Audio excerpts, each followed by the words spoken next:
Historiquement, l'assurance crédit a toujours été, c'est dans son ADN, on a toujours été des collecteurs d'informations sur les entreprises et nous analysons ces informations.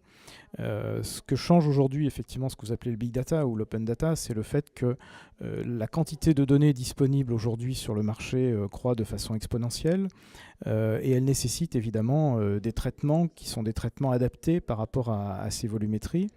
Et puis aussi, je dirais que ce qui devient disponible sur le marché, ce sont des données tout à fait nouvelles par rapport à ce qui existait jusqu'à présent.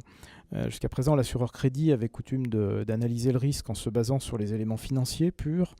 Aujourd'hui, ce que nous essayons d'intégrer dans nos réflexions d'analyse de risque, ce sont d'autres éléments que les éléments purement financiers de l'entreprise.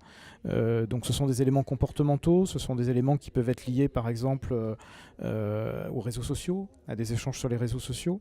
Donc ça veut dire qu'il faut des outils spéciaux pour pouvoir analyser en fin de compte au travers de ces échanges sur les réseaux sociaux ce qui peut influencer quelque part et ce qui peut être un élément, un signal faible de la solvabilité ou de la qualité de l'entreprise. Voilà. Donc ça amène effectivement une approche tout à fait nouvelle en matière de traitement de l'information.